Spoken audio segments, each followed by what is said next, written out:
understanding, acceptance, commitment. In community, we learn that the experience of spirituality is more than seeing, more than feelings, more than willing. It is the essential interplay and interconnection of all three. The Sufi tell a story. Past the seeker, as he prayed, came the crippled and the beggar and the beaten. And seeing them, the Holy One went down into deep prayer and cried, "Great God, how is it that a loving Creator can see such things and yet do nothing about them?" And out of the long silence, God said, "I did do something about them. I made you."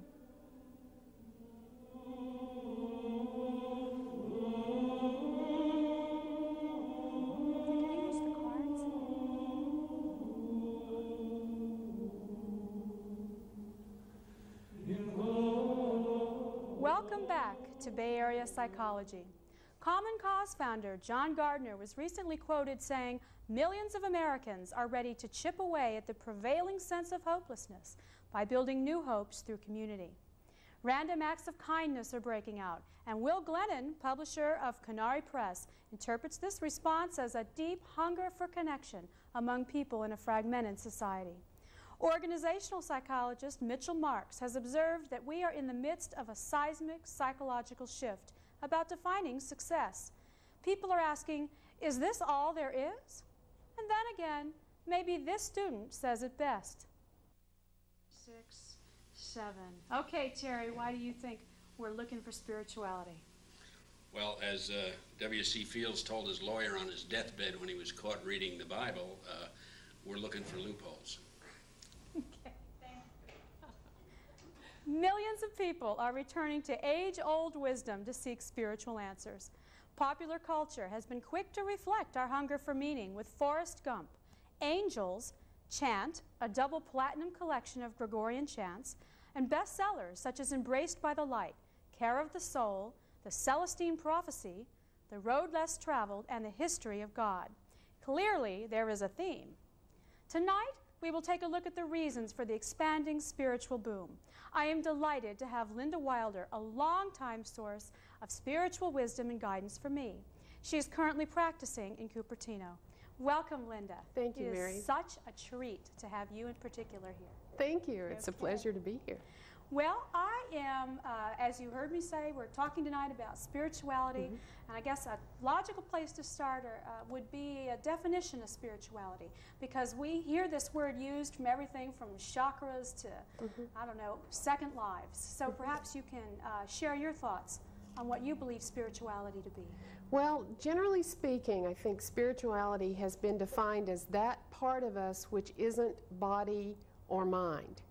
It's that sort of flow of life that infuses the other parts of us, but it is beyond that.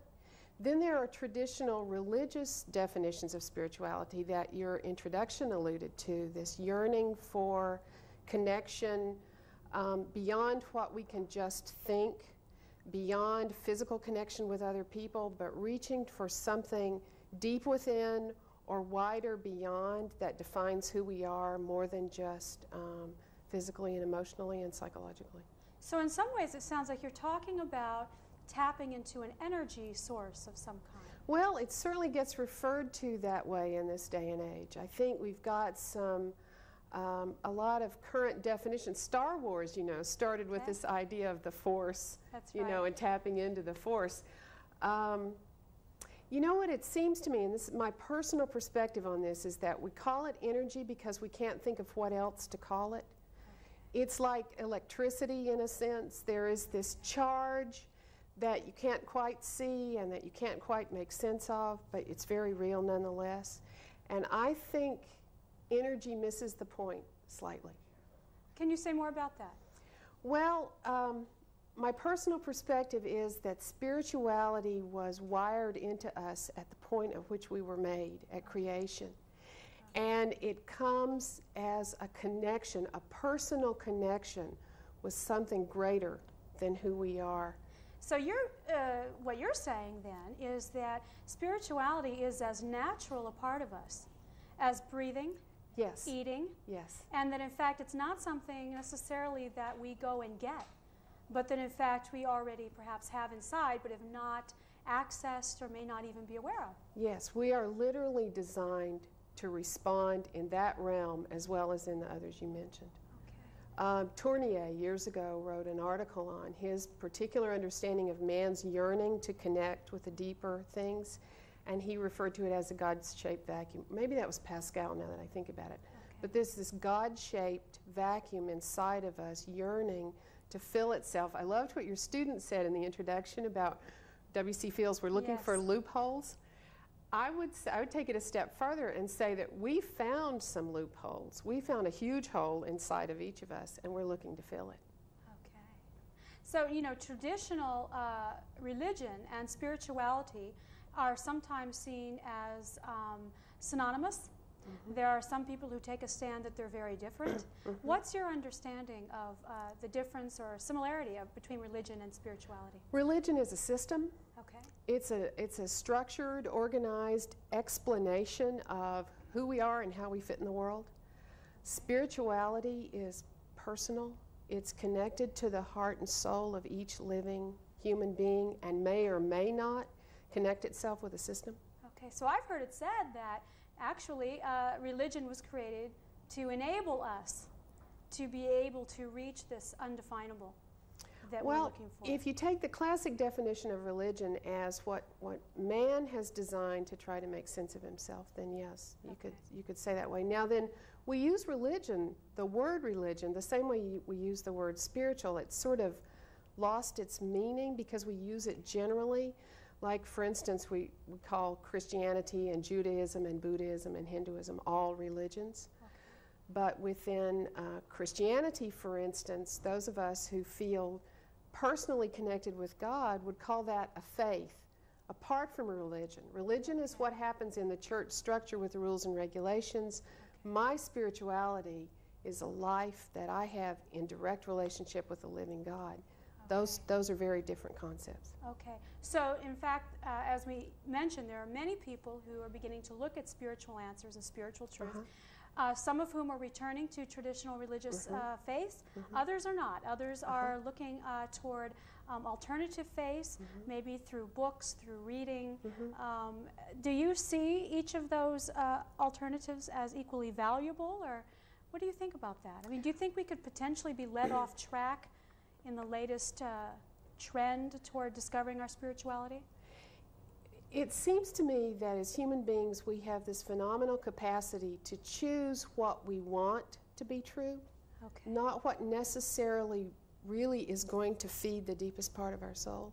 So we reach for what is comfortable or what's accessible or what feels safe or some way familiar. And yes, we can get led astray. You know, we're talking about spirituality in the realm of recovery. So if you're talking about an addictive society looking to fill a hole, what you're going to get is another addiction.